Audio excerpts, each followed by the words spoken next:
আজি আমি বাকৰুদ্ধ, আমাৰ ভাষা নাই ক'বলৈ। আমি অতিকৈ মৰ্মাহত হৈছোঁ। এজন যুগপুৰুষ বুলি আমি কওঁ, গণশিল্পী, অসমীয়া জাতিৰ মেৰুদণ্ড, এই জুবিন গাৰ্গ আমাৰ মাজৰ পৰা হঠাৎ নাইকিয়া হৈ গ'ল। তাক আমি ভাষাৰে বুজাব নোৱাৰোঁ। অসমীয়া জাতিৰ কিমান ক্ষতি হৈছে আমি তাক ভাষাৰে বুজাব নোৱাৰোঁ। এই বিদায় বেলাত আমি মাত্ৰ তেখেতক স্মৰণ কৰিব পাৰোঁ।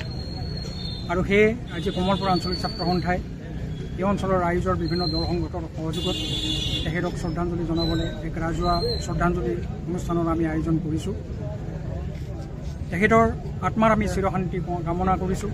তেখেতে য'তেই থাকে শান্তিৰে থাকক, এয়া আমাৰ কামনা।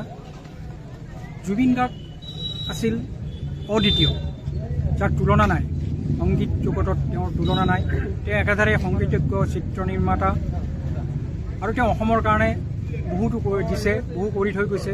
যিজন শিল্পীয়ে ৩৮,০০০ সংগীত ৰচনা কৰিছে, এতিয়া তেওঁ অসমীয়া জাতিৰ কাৰণে বহুখিনি কৰি থৈ দিছে। আমি আশা কৰিছিলোঁ, অসমীয়া জাতিয়ে আৰু আশা কৰিছিল যে তেওঁ আৰু অসমীয়া জাতিক আগবঢ়াই লৈ যাব।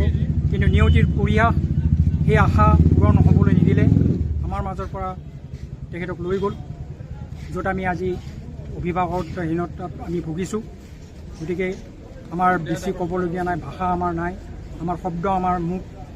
গতিকে আমি এটাই কামনা কৰিব পাৰোঁ, তেখেতৰ য'তে থাকে চিৰশান্তিৰে থাকক। তেখেতৰ বিদেয় আত্মাৰ আমি শান্তি কামনা কৰিছোঁ। Stay informed, stay ahead. News NE 365.